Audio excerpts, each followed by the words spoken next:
Welcome to Childcare Rockstar Radio. I am your host, Kris Murray. Childcare leaders around the globe are breaking through challenges, leading the way in innovation, testing new best practices, and impacting children and families in a much more powerful and positive way than ever before.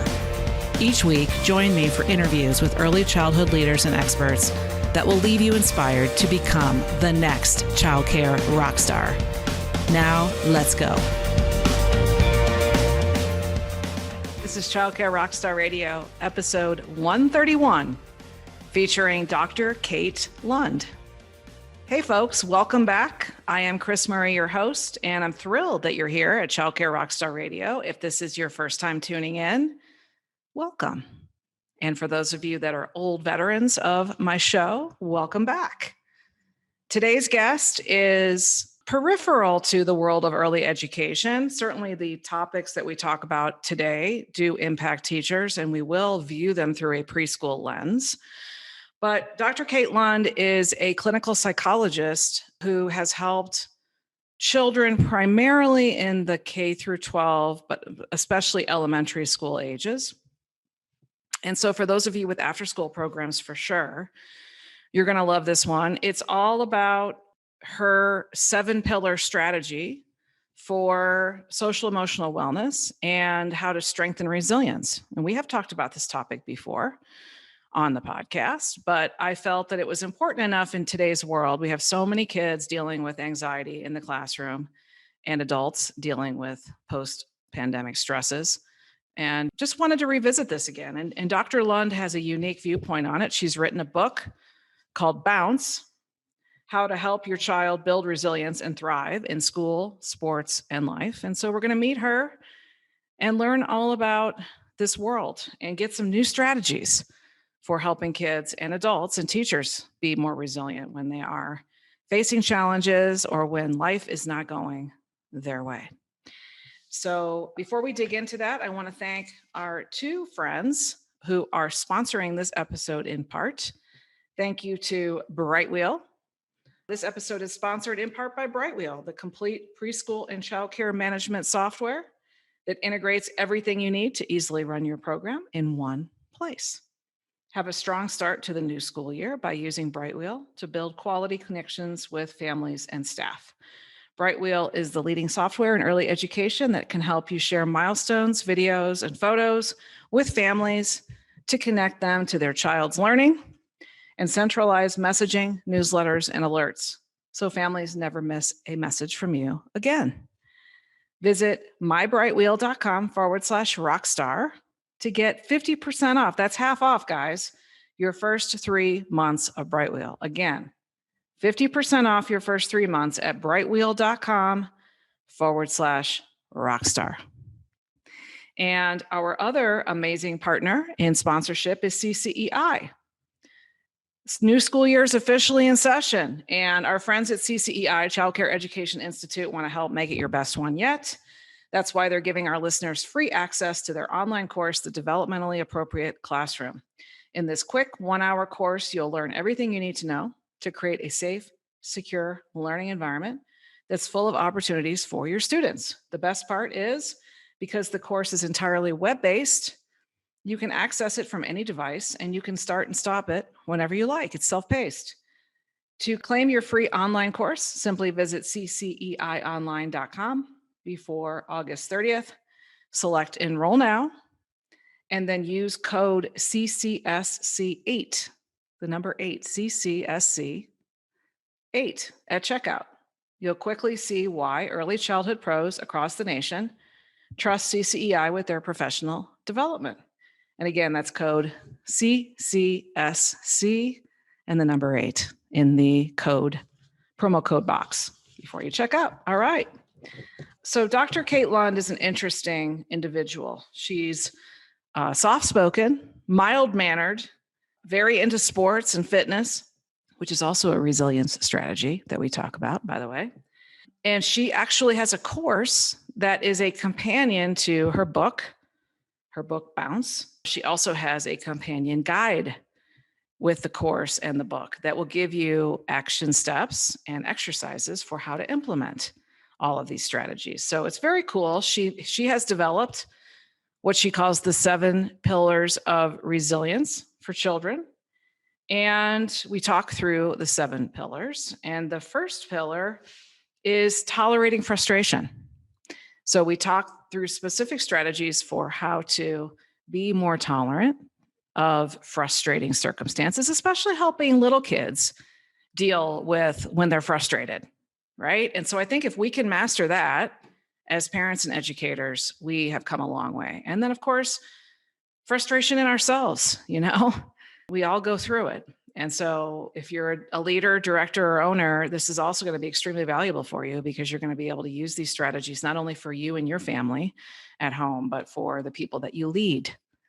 And that is an amazing mark of a leader, is to help your people get through challenges. They will never forget that. If you go to bat for your people and you help them dive into and break through challenges and care and actually work with them, they will follow you till the ends of the earth. It is an amazing thing. So I want to give you more of these tools in your toolkit. And that is why we're going to be talking about this topic here on episode 131 of Child Care Rockstar Radio. Me personally, school has almost started. We are in the middle of August, and my daughter's school starts in about 6 days. And she's an inbound senior, y'all. So this is my final year with a child at home full time. And then I will go into empty nest mode. I will see what life has to bring me. I'm actually quite excited about it. I also know I'm going to cry buckets when I drop her off at college next year. And it's a new phase. And many of you guys are going through that same experience right now. And so it is, it's an exciting time to be a senior, and also extremely nerve-wracking because you're pulled into wanting to still be a little kid and be able to snuggle up with your mom, and she keeps you safe from the world. But at the same time, you're just yearning, you're chomping at the bit to get out and make your mark and have your experiences and be with friends and get away from your parents. So it's a very cool time, and I'm going to enjoy the heck out of it. I'm just going to soak it up. I try to live every single day and just enjoy it with her as fully and as presently as I can. So enjoy your August, everyone. I hope you're having a great summer and back to school season. We are actively helping people, or hundreds of people right now. We've been working with through our challenge and through our student and staff attraction bootcamp. And we are quickly running out of seats in the ballroom for the Child Care Success Summit in Nashville. So we're soon going to go on wait list, then just start to collect names for those that want to get on the wait list to come to Nashville. But we have just to have a handful of seats left. So if you want to come and be with this amazing array of speakers that we have planned, and probably around 1,200 early learning leaders in the ballroom and 42 exhibitors in the incredible exhibit hall, go to childcaresuccesssummit.com. And thank you so much for being a listener or viewer of the podcast. I really appreciate you taking the time. Let's dive right in without any further ado to Dr. Kate Lund on episode 131 of Child Care Rockstar Radio.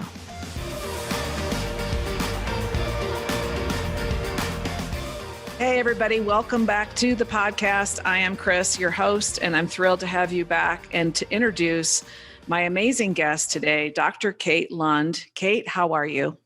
I'm fine, thank you. How are you, Kris? Fantastic. Welcome to the podcast. Thank you. Thanks so much for having me. I appreciate it. You're welcome. Where are you right now?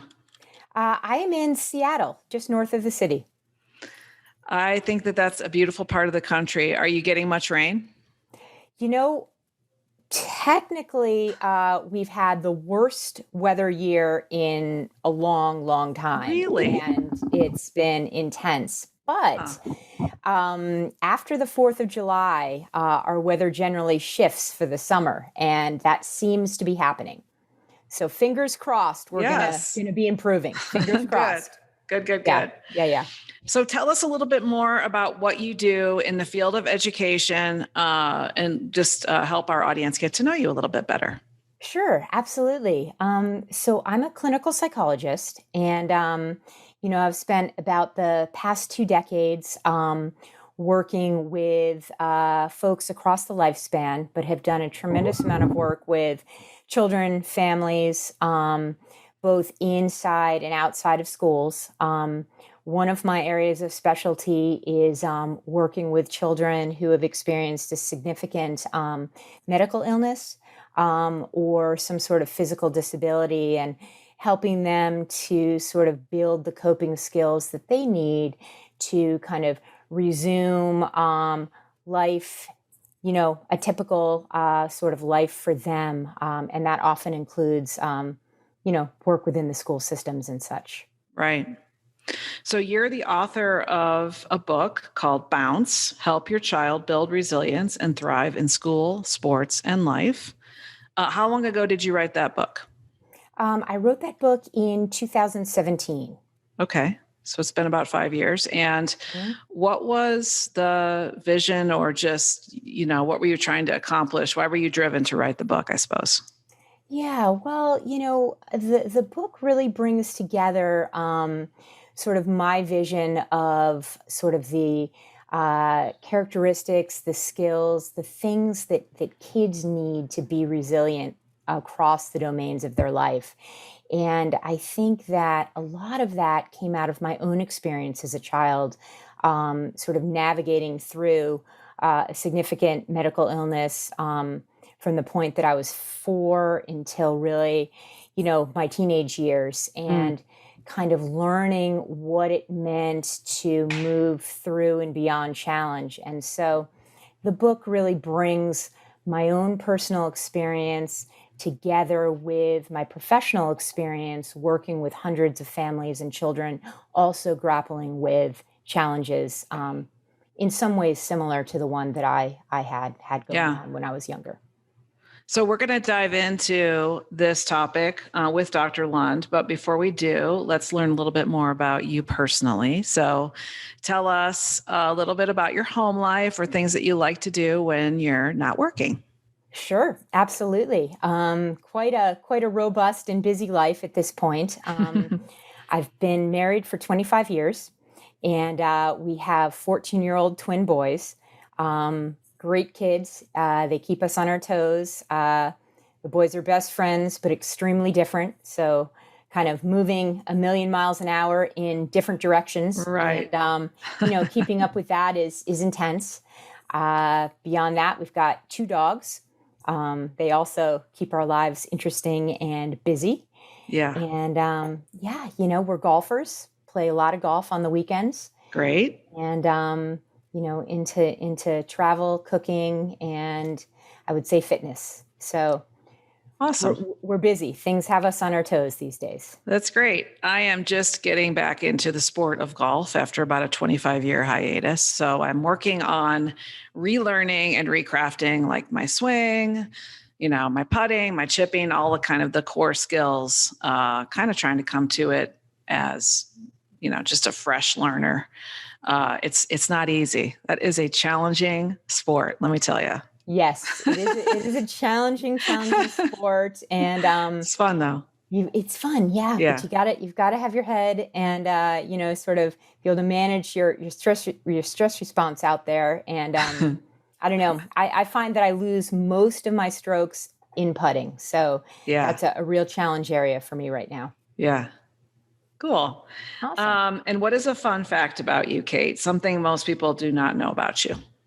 Well, I would say if I had to pick something, I would say that I was a White House intern back in the day for Bill Clinton, and I think that's something that most people in my day-to-day current life right now don't know.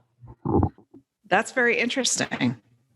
Yeah, it was an interesting opportunity for sure. Yeah, I have heard people that have met him say how like the most amazing charismatic individual who will, make you feel like you're the only person in the room when he's speaking to you.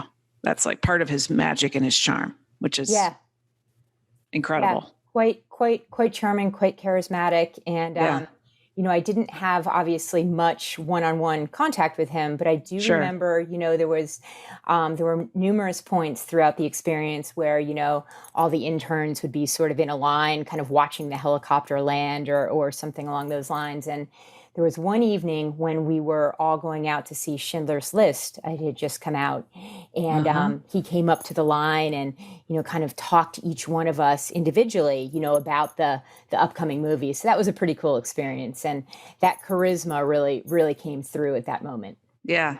Love it. Thanks for Yeah, sharing that. That's yeah, great. super fun. So you mentioned your own childhood experiences getting folded into the book and being an important element for your vision about the book and just overall working in the field that you've chosen, the importance of resilience. And let's dive into it. I want to ask you about these seven pillars of resilience, and then we're going to use some of these, what you're going to share with us about the pillars and try to apply it to the world of early education and early learning for the audience. So first, give us a little bit more, if you would, about these seven pillars. What is that all about? Sure, absolutely. And so the seven pillars, as I mentioned, sort of came out of sort of what I learned through my own experiences and also, the 20 years of working with so many kids and families. And, the pillars are, in a nutshell, sort of this ability to tolerate frustration and manage emotion. So important for kids across domains. And then another really important one is, this idea of navigating friendships and social pressure. And for me, that really came out of this idea of, you know, um, learning to appreciate individual difference and learning to do that in a way that you're able to accept your peers, the peers that are different from you, and really make that a primary piece of how you're viewing the world. Um, Another important pillar is this idea of sustaining focus and attention. Um, Developing courage is the fourth pillar. Building motivation is the fifth. And then finding confidence is my sixth pillar. And then finally, creating optimism is the seventh pillar. Mm. And so, what I found through my own experience, as well as working, with kids and families across time, that these are sort of themes that have emerged, in my work, in my experience, and so that's why I was drawn to kind of bring them together in this vision in the Right. book. Yeah. Fantastic. So, are the pillars kind of more of a stacked approach where you would work through pillar one to help strengthen two and three to four to five, like pillar seven being creating optimism? Is that kind of like, it almost reminds me of, is it more like a Maslow's hierarchy type view, or are they all independent from each other? Yeah, so they're all important and important in their own right. Okay. The way I have the book structured, and I also have a companion course for the book. And so the idea is that folks, if they're taking the course, will work through, pillar one, pillar two, pillar three, that sort of thing. Yep. But it doesn't have to be that way because these are all standalone at the same time, if that makes Okay. sense. Yeah. No, I Yeah. love it. This Mhm. is great. So, especially for folks in the audience that are working with elementary school children in their after school programs as part of their child care center. Yes, absolutely. Yeah, because this is more targeted. It's a little bit more as kids develop into elementary and middle school, right? Yeah, yeah. The book was written from the perspective of elementary school kids, Okay. but the important thing to note here is that all of these pillars really apply to all of us across the lifespan. It just so happens that the book Bounce was written from the or through the lens of Yep. the elementary school child, Gotcha. because all of the stories, the anecdotes that I include in the book to support the primary points are elementary school age kids. Right. Yeah. So, what are a couple key insights or takeaways that you would like to share for the people that are doing the work of early education of babies through 6-year-olds, mostly in the audience, Right. what are some things that they can, grasp and take away to apply to their everyday work through these pillars or through the work that you've done? What would you like them to know? Sure, sure. Yeah. And that's a really, really great question. And I think one of the main points to make is to focus on pillar one, this idea of tolerating frustration and managing emotion, because so important to lay the foundation for kids, very early on in this domain. Because if kids aren't able to tolerate the frustrations that they're inevitably going to encounter, or kind of manage their emotions around those frustrations, they're going to have challenges, right? They're going to have things are going to be harder for them than they ordinarily would be. And also for the folks working in the childcare domain, important for them to be able to do the same thing, because it's not easy work. It's challenging work. And so being able to really do that, and the way that I would kind of recommend in terms of a takeaway is to have sort of a daily mindfulness practice that they can engage in. Set the foundation for that practice with the kids, sort of really teach them from a very early point, teach them skills like visualization, deep breathing. Can do fun things with kids, like blowing bubbles, those bubble wand things. Yeah. Can kind of help them to get into more of a calm sort of Zen state through sort of games like that. Yeah. And so that's a really, really important point to mention, really important thing to be thinking about within the context of early childhood education and child care. I love that. So do you, in your course, do you have some exercises or, hands-on type stuff that they can do with regard to practicing and how to practice the toleration of frustration? Yeah, yes, absolutely. And the course really follows the book very closely. And we talk about the specific strategies that are outlined in the book in the course. The course also has a companion workbook that educators can use with kids, parents can use with kids, which sort of expand on the exercises that are outlined in the book. Mm-hmm.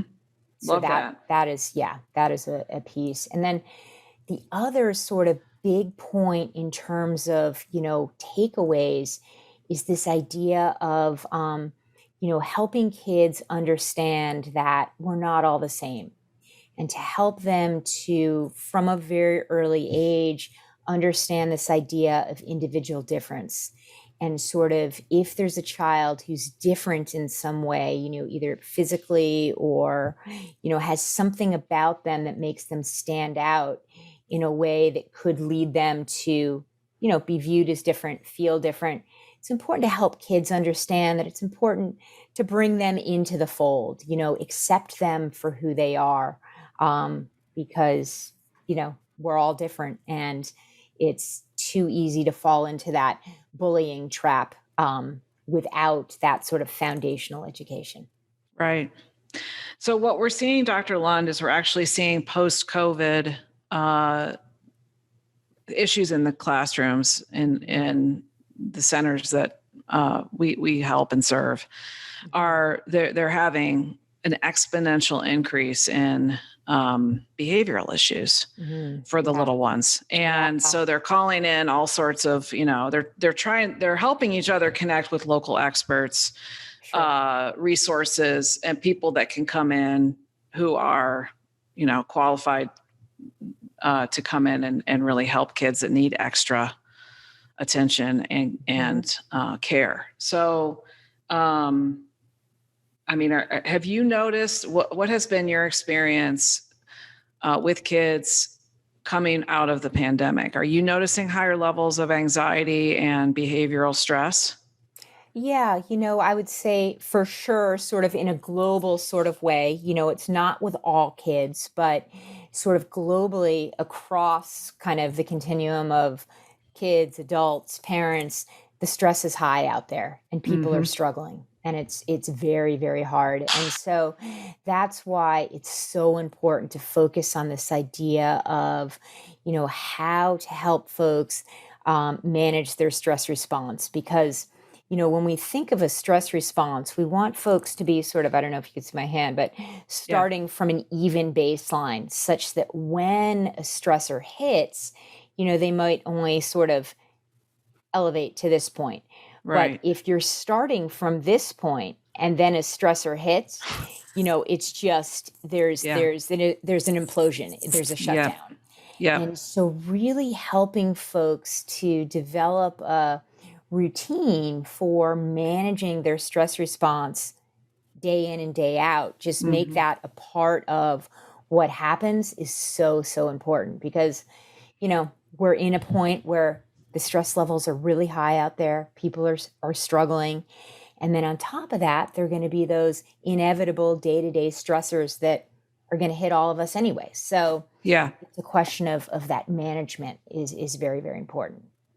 Let's talk a little bit about the impact of being outside, being in nature on this with mindfulness and games and being able to use nature as basically one of the tools in our toolkit to, I think, help reduce stress naturally through the environment and being with nature.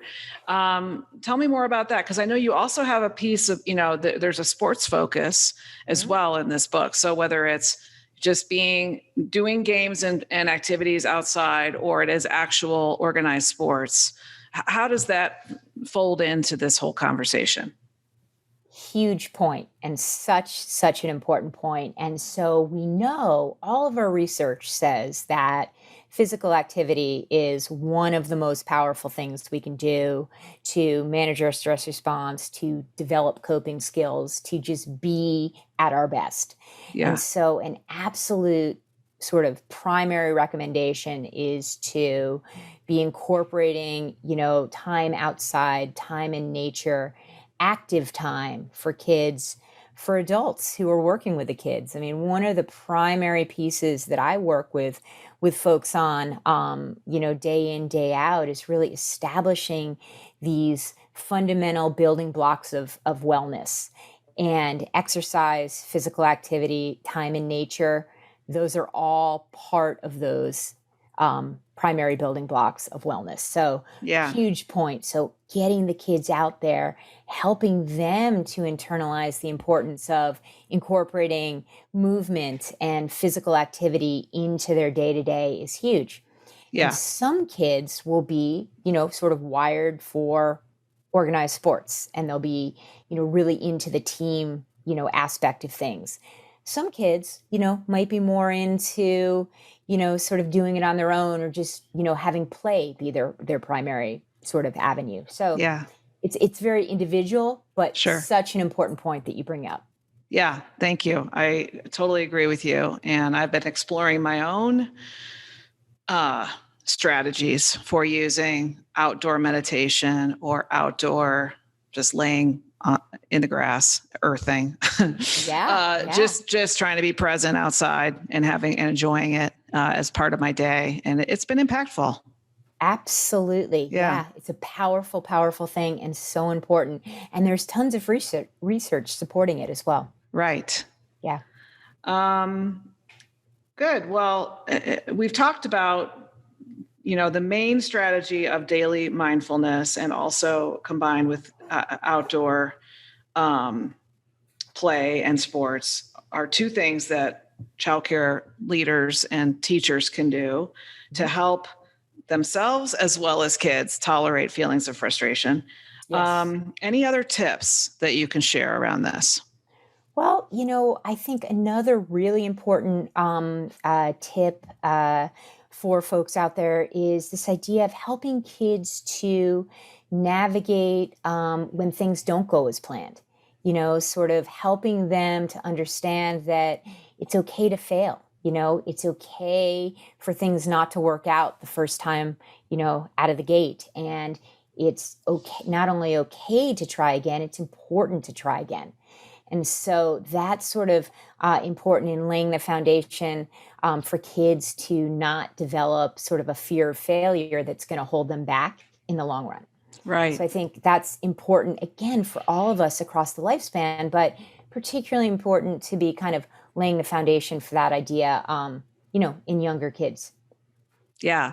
So one of the things that I teach when I'm speaking in front of groups of leaders is one of my kind of go-to phrases is win or learn. So I've tried to completely take the word fail out of my vocabulary as a leader and as a human and a parent. Parent. I have two one adult and one older teen child, and really everybody listening, let's try to get the word fail and failure out of our vocabulary and just flip that to we're learning, we're learning. We learned something from this. It was an experience. What my dad used to always call it is an underperforming experience. Yeah. That's I it. love it. Yeah. Yeah. It was pretty powerful. So I grew up with that. Yeah. So I think if you grow up with those building blocks with with parents that can coach you in that way, you didn't fail. It was just an underperforming experience. I was like, that's pretty flipping good. Exactly. I like that. I love that. I absolutely love that. That's great, because I think that's a really important point to sort of, try to eradicate this idea of failure from your vocabulary. Is great. Makes tons of sense. Yeah, it's good stuff. Good. Well, let's give the listeners some resources. So how can people find out more about you? And again, the book is Bounce, Help Your Child Build Resilience and Thrive in School, Sports, and Life, with an accompanying course and workbook. Yes. Where can people find out more? So I'm working on my website. If folks have specific questions, they can certainly email me. Okay. At drkate@drkatelund.com. Great. There'll be an accompanying website soon. Okay. The course is out on a platform called LearnDesk, if they want more information on that. So that's there. And of course, I'm on LinkedIn. So those are awesome. Those are sort of the primary ways at this point. Perfect. Yeah. Love it. LearnDesk for the course. And is the course the same name as the book? Yes. Great. Yes. Awesome. Good. Well, what's next for you as we close out this episode of Childcare Rockstar Radio? Where are you headed, and where is the rest of the year taking you, do you think? Gotcha. Well, I would say to be brutally honest, more of the same. Just working with my clients, doing some teaching out there, spending quality time with the family, the kids, the dogs, my husband, and trying to work on my golf game. Nice. and actually, one other fun thing that I've got going on is I'm working on training our puppy as a therapy dog. And so hopefully soon we'll be out there in the children's hospitals around the area, visiting kids and trying to bring some joy to the kids through our puppy Wally.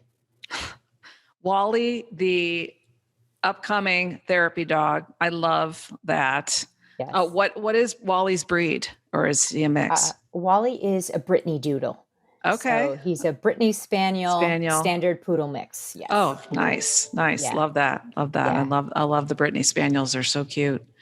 Fantastic. Well, thank you so much, Dr. Kate Lund, for being here with me on the podcast today and helping us have more tools in our toolkit around resilience and helping kids negotiate when things don't go their way. I really, really appreciate your time and look forward to picking up your book and learning more and diving into the 7 pillars. So thank you so much for being here.